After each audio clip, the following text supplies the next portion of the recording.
Russia is preparing to respond to President Trump's call for a ceasefire after Ukraine agreed to a U.S.-brokered 30-day truce deal.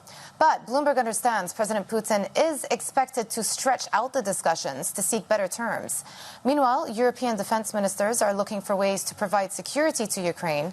Now, to discuss this and more, Bloomberg's Russia economy and government editor Greg Sullivan joins us now. Yesterday, we were talking about the Jeddah breakthrough and how it was a real big deal that the Ukrainian delegation had signed on to the U.S. proposal. But of course, now the ball is in Russia's court. What are we expecting Russia to do and to say? Well, there's a few things. I mean, the first and most immediate is that Trump's special envoy, Steve Witkoff, is en route to Moscow and is expected to be in Moscow this week and meet with Putin.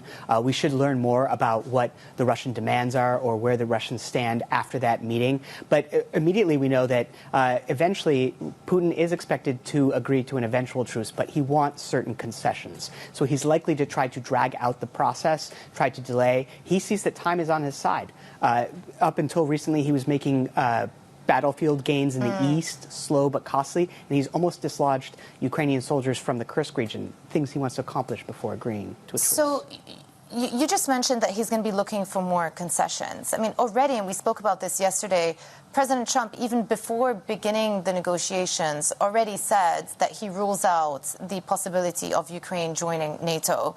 What further concessions are Russia going to be asking for? Well, there's a few things here.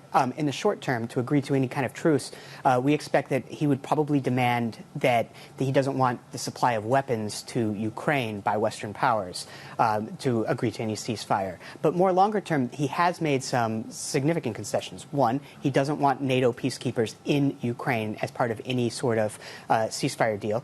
Two, he doesn't want Ukraine to join NATO. He wants territorial concessions, especially starting with what he's made from the war gains. And he wants a smaller Ukrainian military. So there's some pretty significant demands there. Yeah, so that's happening. But at the same time, you have the Europeans getting together. You've got the defense ministers meeting. You have the UK Prime Minister Keir Starmer trying to put together what he's called a coalition of the willing, i.e. the countries that are willing to send peacekeeping troops to Ukraine. So where are the discussions going from that perspective, and how does it tie in to the likelihood of Russia accepting the ceasefire proposal? Well, obviously, they're at odds here.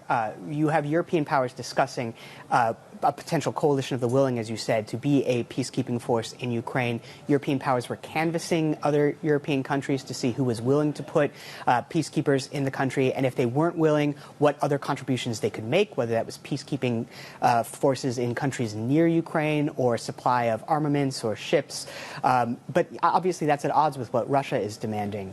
Europeans are really concerned here because this is not just Ukraine's security, but European security at that. So they are really considering ways. But in the short term, they see a strong Ukrainian army as the first guarantee of defense. So they're looking at ways to bolster that, again, at odds with Russia. Exactly, which is exactly at odds with what President Putin would like to see.